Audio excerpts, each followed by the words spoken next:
ডিসেম্বরের মধ্যে ভোট না হলে সংকট দেখা দেবে বললেন ফখরুল। রোজার আগেই নির্বাচনের দাবি জামায়াত আমিরের।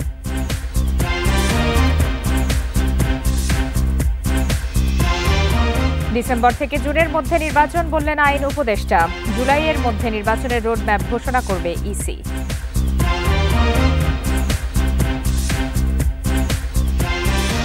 ছয় দাবিতে রাজধানী সহ বিভিন্ন স্থানে পলিটেকনিক শিক্ষার্থীদের সড়ক অবরোধ। তীব্র যানজট, চরম ভোগান্তিতে যাত্রীরা।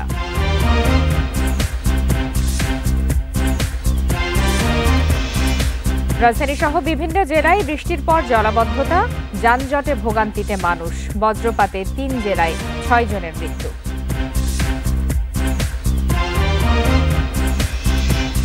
রোজার পর বেড়েছে বেশিরভাগ পণ্যের দাম। তেল, পেঁয়াজ, সবজির বাজারে অস্থিরতা, ব্যয় বাড়ায় ক্ষুব্ধ সাধারণ মানুষ।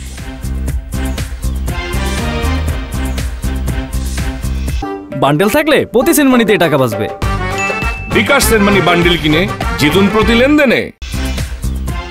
বিরতিহীন 1 ঘন্টার রাত 9টায় বাংলাদেশে সবাইকে আমন্ত্রণ। আপনাদের সাথে আছি আমি ফারহানা লোপা। এতক্ষণ শিরোনাম জানাচ্ছিলাম, এবার জানাবো বিস্তারিত।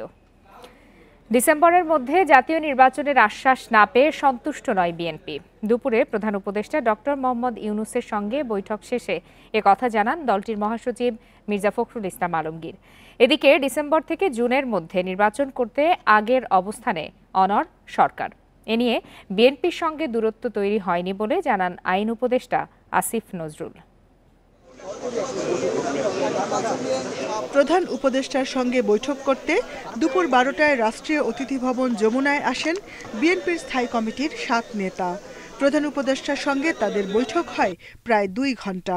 বৈঠকে প্রধান উপদেষ্টার কাছে জাতীয় নির্বাচনের সুনির্দিষ্ট রোডম্যাপ চান বিএনপি নেতারা। প্রধান উপদেষ্টা মহোদয় তিনি তার সুনির্দিষ্ট কোনো ডেডলাইন আমাদের দেননি। তিনি বলেছেন ডিসেম্বর থেকে জুনের মধ্যে তিনি নির্বাচন শেষ করতে চান। আমরা একেবারেই সন্তুষ্ট নই। আমরা পরিষ্কার করেই বলেছি যে আমরা ডিসেম্বর যে কাট আউট টাইম, ডিসেম্বরের মধ্যে নির্বাচন যদি না হয় তাহলে দেশে যে রাজনৈতিক পরিস্থিতি, অর্থনৈতিক পরিস্থিতি এবং সামাজিক পরিস্থিতি সেটা আরও খারাপের দিকে যাবে। এছাড়া নির্বাচন নিয়ে বিভ্রান্তি দূর করতে সরকারের মনোভাব কি, বর্তমান রাজনৈতিক পরিস্থিতি সহ নানা বিষয়ে কথা বলেন বিএনপি নেতারা। একটি লিখিত বক্তব্য প্রধান উপদেষ্টার কাছে দেয়া হয়। আমরা খুব স্পষ্ট করে বলেছি যে যে বিষয়গুলোতে ঐক্যমত্য হবে সব দলগুলো, সেগুলো নিয়ে আমরা একটা চার্টার করতে রাজি আছি আপনারা, এবং তারপরে সেটার উপর ভিত্তি করে আমরা বাকি নির্বাচনের দিকে চলে যেতে পারি। বৈঠক শেষে আইন উপদেষ্টা আসিফ নজরুল আগামী বছরের জুনের মধ্যে নির্বাচন করা নিয়ে সরকারের আগের অবস্থান তুলে ধরেন। ইলেকশনের ব্যাপারটা সংস্কার, বিচার এবং আমাদের সরকারের গৃহীত কিছু পদক্ষেপের উপর নির্ভর করে, এই জন্যই ডিসেম্বর থেকে জুন টাইমলাইনটা বলা হয়। কিন্তু আমরা ক্যাটাগরিক্যালি বলেছি এটা কোনোভাবেই জুনের বেশি যাবে না। সরকার ক্ষমতা উপভোগ করতে নির্বাচন বিলম্ব করতে চায় না বলেও মন্তব্য করেন আইন উপদেষ্টা আসিফ নজরুল। Jahanara Parvin, independent news, Dhaka. আগামী রমজানের আগে নির্বাচন চায় জামায়াতে ইসলামী। আর বিএনপি বলছে 1 মাসের মধ্যে প্রয়োজনীয় সংস্কার শেষ করে ডিসেম্বরে নির্বাচন সম্ভব। তবে মৌলিক সংস্কার ছাড়া নির্বাচন হলে এনসিপির অংশ নেয়া অনিশ্চিত বলছেন দলের নেতারা। বুধবার যুক্তরাষ্ট্রের উপসহকারী পররাষ্ট্রমন্ত্রী নিকোল চুলিকের সঙ্গে সাক্ষাৎ করেন রাজনীতিবিদরা। প্রথমবারের মতো 3 দিনের সফরে বুধবার ঢাকায় আসেন ট্রাম্প প্রশাসনের প্রতিনিধি উপসহকারী পররাষ্ট্রমন্ত্রী নিকোল চুলিক। নানা কর্মসূচির মাঝে বৈঠক করেন রাজনৈতিক দলগুলোর সাথে। প্রথমে বৈঠক করতে আসেন ডাক্তার শফিকুর রহমানের নেতৃত্বে জামায়াতে ইসলামীর প্রতিনিধি দল। বৈঠক শেষে জামায়াত আমির বলেন, নির্বাচন, সংস্কার, শুল্ক আরোপ, আওয়ামী লীগের বিচার সহ নানা বিষয় আলোচনা হয়েছে। আমাদের ভিউ হচ্ছে যে এটা রমজানের আগেই শেষ হয়ে যাওয়া দরকার। ওই জুন পর্যন্ত অপেক্ষা করলে তখন বর্ষা, ঝড়, ঝাপটা, বিভিন্ন ধরনের প্রাকৃতিক দুর্যোগ আসবে, তখন আবার ইলেকশনটা অনিশ্চিত হয়ে যাওয়ার আশঙ্কা দেখা দিবে। আমরা এই জন্য চাচ্ছি ওই আশঙ্কার আগেই, রমজানের আগে যাতে এটা হয়ে যায়।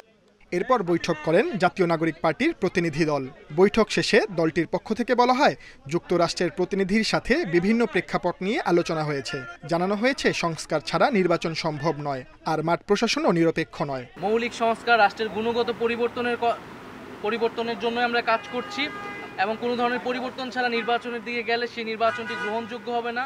সেই নির্বাচনে জাতীয় নাগরিক পার্টি অংশগ্রহণ করবে কিনা সেটাও বিবেচনাধীন থাকবে। সবশেষে বৈঠকে বসে বিএনপির সিনিয়র নেতারা। বৈঠক শেষে বিএনপির পক্ষ থেকে জানানো হয়, ডিসেম্বরের মধ্যেই নির্বাচন দেয়া সম্ভব, সেটাই জানানো হয়েছে। সংস্কারের ব্যাপারে বলাই হয়েছে, ঐক্যমত যেগুলো তো হবে এগুলো সংস্কার হবে, বাকিগুলো হবে প্রত্যেকটা রাজনৈতিক দল জনগণের কাছে নিয়ে যাবে আগামী নির্বাচনে ম্যান্ডেট নিয়ে। তারা কি চায় ওটা নিয়ে আগামী সংসদে আসবে, আর যেখানে ঐক্যমত হবে সেটা আগামী 1 মাসের মধ্যে করা সম্ভব। এরপর আর কোনো ইস্যু থাকছে না। নির্বাচন কমিশন প্রস্তুত, তারা বলে দিয়েছে, আর কোনো ইস্যু নাই। সুতরাং ডিসেম্বরের আগেও নির্বাচন হতে পারে। যুক্তরাষ্ট্রের প্রতিনিধি দলের এই সফরে মূলত বাংলাদেশের সংস্কার ও গণতান্ত্রিক উত্তরণ, ট্রাম্পের বর্ধিত শুল্ক আরোপ, রোহিঙ্গা সংকটে সহায়তা, মিয়ানমারের পরিস্থিতি সহ নানা বিষয় আলোচনা হবে। Sajjad Hossain, independent news, Dhaka. অন্তর্বর্তী সরকারের ঘোষিত সময়সীমা সামনে রেখে নির্বাচন কমিশনের ভোটের প্রস্তুতি চলমান বলে জানিয়েছেন কমিশনার মোহাম্মদ আনোয়ারুল ইসলাম সরকার। জুলাইয়ের মধ্যে ত্রয়োদশ জাতীয় সংসদ নির্বাচনের রোডম্যাপ ঘোষণা করা হবে বলেও জানান তিনি। বুধবার নির্বাচন ভবনে সাংবাদিকদের প্রশ্নের জবাবে এই তথ্য জানান কমিশনার মোহাম্মদ আনোয়ারুল ইসলাম। কবে হবে ত্রয়োদশ জাতীয় সংসদ নির্বাচন, এই নিয়ে রাজনৈতিক অঙ্গনে চলছে তুমুল আলোচনা। এদিকে ডিসেম্বরকে টার্গেট করে ভোটের জোর প্রস্তুতি নিচ্ছে কমিশন। এরই মধ্যে ভোটার তালিকা হালনাগাদ, আরপিও আচরণবিধি, আইন সংস্কার, সীমানা নির্ধারণ, নতুন দলের নিবন্ধন সহ সার্বিক কাজ গুছিয়ে আনা হচ্ছে। নির্বাচনের তফসিল ঘোষণার আগের দিনও কারো বয়স 18 বছর হলে তিনি যেন ভোট দিতে পারেন সে পরিকল্পনা করছে নির্বাচন কমিশন। এক্ষেত্রে আইন পরিবর্তন আনার কথাও ভাবছে সংস্থাটি। আসনগুলোর মধ্যে যে প্রশাসনিক নামের যে পরিবর্তনগুলো হয়েছে সেগুলো আমরা ইতিমধ্যে সংগ্রহ করে ফেলেছি। তারপরে আপনার ভোটার লিস্টের কাজ আমরা শেষের পর্যায়ে নিয়ে আসছি। তারপরে নিবন্ধনের কার্য আমরা একটা পর্যায়ে আসছি। মুদ্রিত যেই কর্মপরিকল্পনা, যেটি সাধারণত নির্বাচনের আগে নির্বাচন কমিশন পাবলিশ করে, সেটি জুন জুলাইয়ের দিকে আমরা হয়তো বা আশা করি যে আপনারা প্রিন্টেড কপি পেয়ে যাবেন। নতুন দলের নিবন্ধন প্রক্রিয়া সম্পন্ন করে তাদের নিয়েও সংলাপ করতে চায় নির্বাচন কমিশন। সরকার ঘোষিত একটা টাইমলাইন অনুযায়ী আমরা প্রস্তুতি নিচ্ছি, সেহেতু শিডিউল ডিক্লারের আগেই আমাদের এই নিবন্ধিত দলগুলোর সাথে মত বিনিময় করতে হবে। নতুন যারা নিবন্ধন পাবেন তারাও যাতে নির্বাচন কমিশনের সাথে এই আমাদের মত বিনিময় সভায় অংশগ্রহণ করতে পারে। বর্তমানে যে আইন শৃঙ্খলা পরিস্থিতি তার আরও উন্নতি হবে বলে জানান নির্বাচন কমিশনার আনোয়ারুল ইসলাম সরকার। Mahmudul Hasan, independent news, Dhaka. 15 বছর পর পররাষ্ট্র সচিব পর্যায়ের বৈঠকে অংশ নিতে ঢাকায় এসেছেন পাকিস্তানের পররাষ্ট্র সচিব আমনা বালুচ। বৈঠক হবে বৃহস্পতিবার সকালে রাষ্ট্রীয় অতিথি ভবন পদ্মায়। এতে দ্বিপাক্ষিক নানা দিক নিয়ে আলোচনার পাশাপাশি ঐতিহাসিক অমীমাংসিত বিষয়গুলো আসতে পারে বলে জানিয়েছে পররাষ্ট্র মন্ত্রণালয়। বুধবার দুপুরে ঢাকায় শাহজালাল বিমানবন্দরে পৌঁছালে আমনা বালুচকে স্বাগত জানান পররাষ্ট্র মন্ত্রণালয়ের কর্মকর্তা ইশরাত জাহান। বৃহস্পতিবার দুই দেশের বৈঠকে বাংলাদেশের পক্ষে নেতৃত্ব দেবেন পররাষ্ট্র সচিব মোহাম্মদ জসিমউদ্দিন, আর পাকিস্তানের প্রতিনিধি দলের নেতৃত্ব দেবেন আমনা বালুচ। চলতি মাসের শেষে পাকিস্তানের উপপ্রধানমন্ত্রী ও পররাষ্ট্রমন্ত্রী ইসহাক দার ঢাকা সফরে আসবেন। তার সফরসূচি নিয়েও আলোচনা হবে সচিবদের বৈঠকে।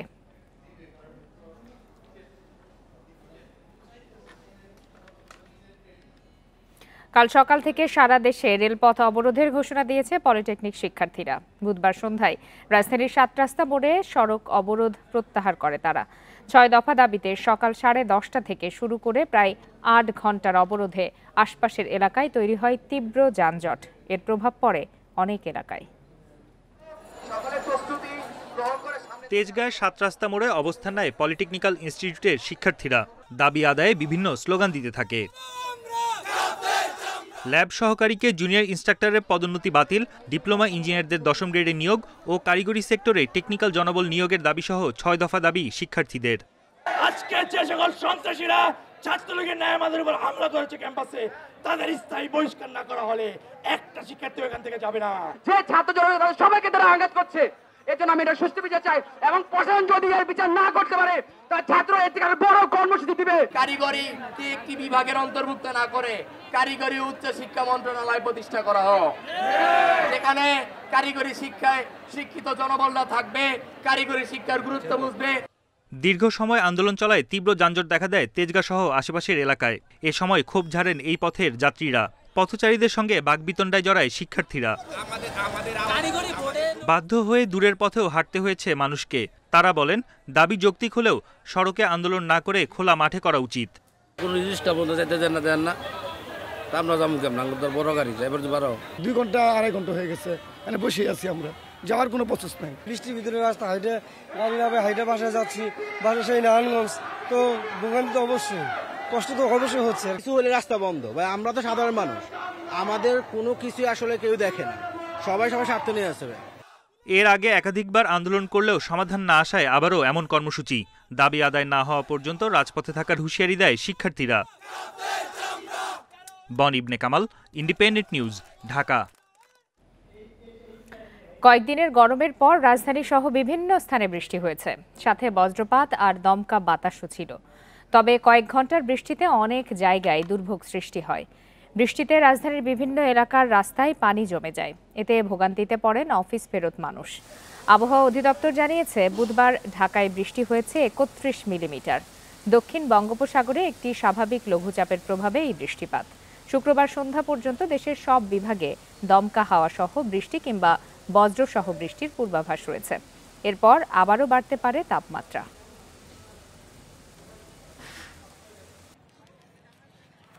যাওয়ার কথা সায়দাবাদ, এক হচ্ছে বৃষ্টি আর যে আন্দোলন, আসলে এগুলি আমাদের জন্য খুবই দুর্ভাগ্যজনক অবস্থা। অনেক কষ্ট, মানে কোনো যানবাহন নাই, আসছে কষ্ট তো হওয়ার কথা। বৃষ্টির ভিতরে রাস্তা হাইটে গাড়ি নামে হাইটে বাসায় যাচ্ছি, বাসা সেই নারায়ণগঞ্জ, তো ভোগান্তি তো অবশ্যই। বজ্রপাতে 3 জেলায় অন্তত 6 জনের মৃত্যু হয়েছে। তাদের মধ্যে হবিগঞ্জে আলাদা 2টি জায়গায় বজ্রপাতে 3 জন মারা যান। স্থানীয়রা জানান, দুপুরে আজমিরিগঞ্জ উপজেলার শিবপাশা হাওরে ধান কাটছিলেন কৃষকরা। এ সময় বজ্রপাত হলে ঘটনাস্থলেই 2 জনের মৃত্যু হয়, আহত হন আরও 2 জন। এছাড়া নবীগঞ্জে হাওর থেকে গরু নিয়ে বাড়ি ফেরার পথে বজ্রপাতে মারা যান শাহ আলম নামে এক যুবক। এদিকে গাজীপুরের কাপাসিয়া ও কালীগঞ্জে মাঠে কাজ করার সময় বজ্রপাতে 2 কৃষকের মৃত্যু হয়েছে। এছাড়া নরসিংদীর রায়পুরায় বজ্রপাতে মারা গেছেন আরও একজন।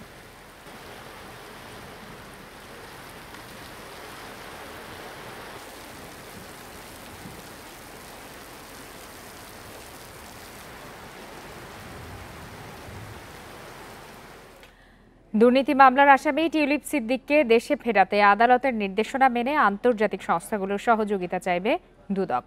বিকালে একথা বলেন দুদকের মহাপরিচালক আখতার হোসেন। তিনি আরও জানান, শুধু আদালতে উপস্থিত হয়েই প্লট জালিয়াতির বিষয়ে আত্মপক্ষ সমর্থনে বক্তব্য দিতে পারেন শেখ হাসিনা ও শেখ রেহানা। অভিযোগ রয়েছে, ব্রিটেনের এমপি হয়েও আওয়ামী লীগের ক্ষমতায় গুলশানে ইস্টার্ন হাউজিংকে একটি প্লট অনুমোদন করে দেন টিউলিপ। একইভাবে 2022 সালে পূর্বাচলে শেখ রেহানা ও ভাই বোনের নামে 10 কাঠা করে রাজুকের প্লট বরাদ্দ পেতে প্রভাব খাটান টিউলিপ। এ ঘটনায় সম্প্রতি আদালতে চার্জশিট দাখিল করেছে দুদক।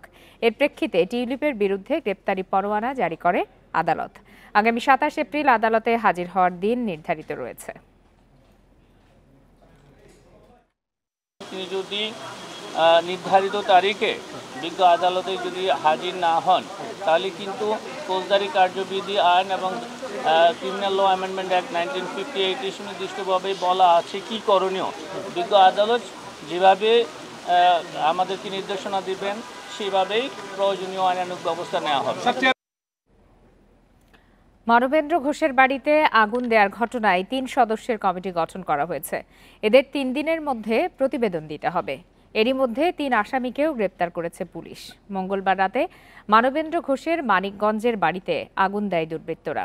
এক পহেলা বৈশাখের শোভাযাত্রায় মোটিফ নির্মাণ দলের শিল্পী মানবেন্দ্র ঘোষ।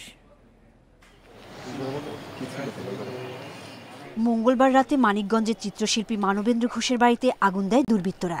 আগুনে পুড়ে যায় একটি টিনশেড পাকা ঘর, আসবাবপত্র, অন্যান্য মালামাল এবং একটি মোটরসাইকেল। তবে কেউ হতাহত হয়নি। ভুক্তভোগীদের ধারণা, পহেলা বৈশাখে চারুকলার আনন্দ শোভাযাত্রায় স্বৈরাচারের মোটিভ বানানোর দায়ে ঘরে আগুন দেওয়া হয়। এদিকে মানবেন্দ্র ঘোষের দাবি, তিনি শুধু বাঘের মোটিভ তৈরি করেছেন, পতিত স্বৈরাচার বা অন্য কোনো মোটিভ নয়। এ বিষয়ে নিরাপত্তাহীনতার শঙ্কায় সরকারের পদক্ষেপ চান তিনি। আমি এই শোভাযাত্রার জন্য আমি 2004 সাল থেকে এক ধরনের সোশ্যাল ওয়ার্ক হিসেবে কাজ করে যাচ্ছি। তো সেই ধারাবাহিকতায় আমি এবছর একটা বাঘের মোটিভ তৈরি করেছি। হামলায় ঘটনায় জড়িত সবাইকে গ্রেপ্তারে পুলিশ কাজ করছে বলে জানিয়েছেন সংস্কৃতি উপদেষ্টা। কিছুদিন ধরে বিতাড়িত আওয়ামী লীগ মানবেন্দ্র ঘোষের উপর আক্রমণে উস্কানি দিচ্ছিল জানান তিনি। এদিকে ঘটনাস্থল পরিদর্শন করেছেন জেলা পুলিশের ঊর্ধ্বতন কর্মকর্তারা। অগ্নিসংযোগে জড়িতদের বিরুদ্ধে দ্রুত ব্যবস্থা নেওয়ার কথা জানানো হয়। আমাদের চৌকস যতগুলো টিম সদস্য সবাইকে নিয়ে আমরা টিম গঠন করে টিম ওয়াইজ কাজ করছি। আমরা শনাক্ত করব খুব দ্রুত আশা করি, এবং শনাক্ত করে তাদেরকে আমরা গ্রেফতার করবো এবং আইনের আওতায় নিয়ে আসবো। তদন্ত সাপেক্ষে বের হয়ে আসবে কারা এর জন্য দায়ী এবং এই অগ্নিকাণ্ডের জন্য কী প্রক্রিয়া অবলম্বন করা হয়েছিল। এইগুলো বের হয়ে আসলে আমাদের পরবর্তী প্রক্রিয়া গ্রহণ করা সহজ হবে। সম্প্রতি মানবেন্দ্র ঘোষের ফোন নম্বর, নাম, ঠিকানা প্রকাশ করে তার উপর হামলার উস্কানি দেন আওয়ামী লীগ সমর্থক হিসেবে পরিচিত নিঝুম মজুমদার। Independent news. দেশের চলমান পরিস্থিতিতে সমমনা ইসলামী দলগুলোর বৈঠক অনুষ্ঠিত হয়েছে। বুধবার বিকাল 4টায় পুরানা পল্টনে খেলাফত মজলিসের কেন্দ্রীয় কার্যালয়ে এই বৈঠক অনুষ্ঠিত হয়। এতে 9 দফা প্রস্তাবনা গৃহীত হয়। প্রধান দফাগুলো হলো: সংবিধানের মূলনীতিতে মহান আল্লাহর ওপর পূর্ণ আস্থা ও বিশ্বাস পুনঃস্থাপন করতে হবে। সংস্কার কমিশনের প্রস্তাবিত বহুত্ববাদ সংবিধানে সংযুক্ত করা যাবে না। গাজায় ইসরায়েলি গণহত্যা বন্ধে জাতিসংঘ সহ বিশ্ব সম্প্রদায়কে কার্যকর পদক্ষেপ নিতে হবে। প্রয়োজনীয় সংস্কার শেষে 2025 সালের মধ্যে জাতীয় নির্বাচনের ব্যবস্থা করতে হবে। অনুষ্ঠানে সভাপতিত্ব করেন খেলাফত মজলিসের আমির মাওলানা আব্দুল বাসিত আজাদ। উপস্থিত ছিলেন মাওলানা মামুনুল হক, মাওলানা আব্দুর রব ইউসুফি সহ অনেকে। রমজান মাসে বেশিরভাগ পণ্যের দাম স্বাভাবিক থাকলেও এখন তা বাড়তে শুরু করেছে। গেল 3 দিনের ব্যবধানে পেঁয়াজের দাম বেড়েছে প্রায় 10 টাকা, আর সয়াবিন তেলের দাম লিটারে বেড়েছে 14 টাকা। এছাড়া বাজারে রয়েছে ভোজ্য তেলের সংকট। সবজির বাজারও চড়া। বিক্রেতারা বলছেন, সবজির সরবরাহ কম, তাই দাম বাড়ছে।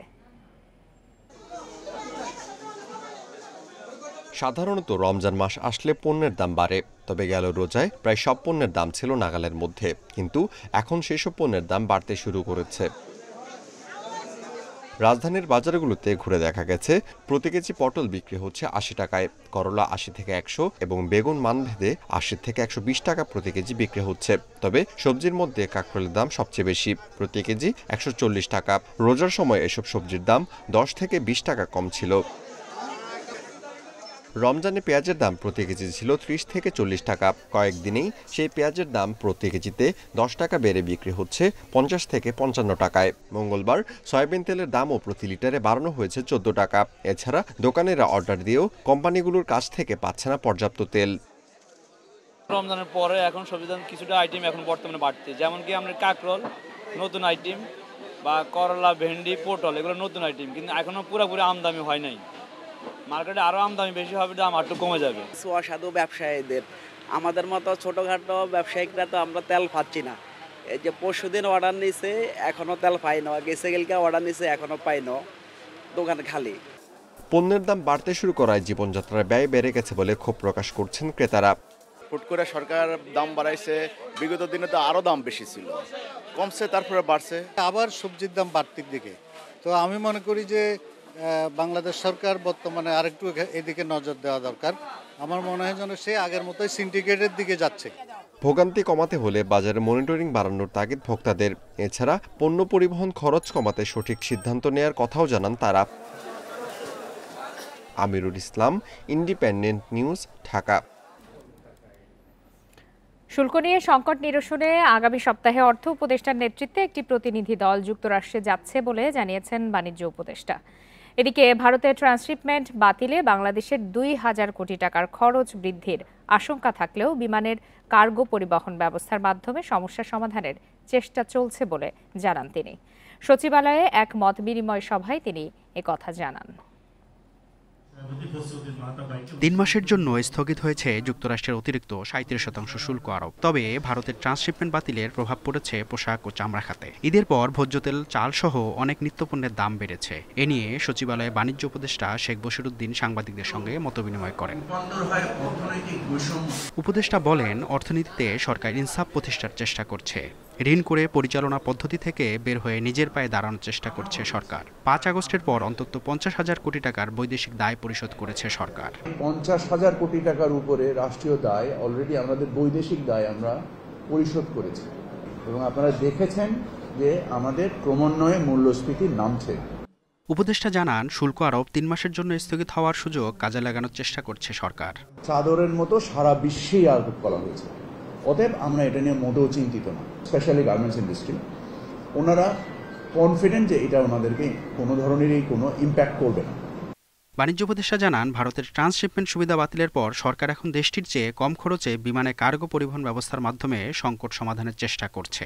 বাজারের মূল্য একটা স্টেবিলিটি আনার চেষ্টা করেছি। একই কাজ আমরা বিমানের কার্গোর ক্ষেত্রেও করব এবং আশা করি আমাদের এই ২,০০০ কোটি টাকার খরচ আর ২,০০০ কোটি টাকা থাকবে না। বাজারে দাম বেড়ে যাওয়া প্রসঙ্গে উপদেষ্টা বলেন, মূল্যস্ফীতি কমছে, কিছু জিনিসপত্রের দাম বাড়লেও তা জনজীবনে খুব বেশি প্রভাব ফেলবে না। মেহেদী হাসান, ইন্ডিপেন্ডেন্ট নিউজ। দেশের বেসরকারি খাতে ঋণ প্রবাহে কয়েক বছর ধরে ভাটা চলছে। চলতি অর্থবছরের ফেব্রুয়ারিতে অর্থনীতির প্রধান এ খাতের ঋণ প্রবৃদ্ধি নেমে এসেছে ৬% ঘরে। ফেব্রুয়ারি শেষে বেসরকারি খাতে ঋণ প্রবৃদ্ধি হয়েছে ৬.৮২%। চলতি অর্থবছরের ঘোষিত মুদ্রানীতিতে ৯.৮% প্রবৃদ্ধির লক্ষ্য নির্ধারণ করা হয়। জানুয়ারিতেও বেসরকারি খাতে ঋণ প্রবৃদ্ধি ছিল ৭.১৫%। বাংলাদেশ ব্যাংকের তথ্য অনুযায়ী ফেব্রুয়ারিতে বেসরকারি খাতের ঋণ প্রবৃদ্ধির হার ২১ বছরের মধ্যে সর্বনিম্ন। সবশেষ ২০০৪ সালের ফেব্রুয়ারিতে এ খাতে ঋণ প্রবৃদ্ধি ৬.৮২%-এর নিচে নেমেছিল। বেসরকারি খাতে নতুন বিনিয়োগ নেই বললেই চলে। আবার ব্যাংক খাত থেকে ভুয়া কোম্পানি তৈরি করে অর্থ লোপাটও বন্ধ হওয়ায় বেসরকারি খাতে ঋণ প্রবৃদ্ধি এত কমেছে। আর এই ছিল আজকের বিরতিহীন রাত ৯টায় বাংলাদেশের সাথে থাকার জন্য ধন্যবাদ সবাই।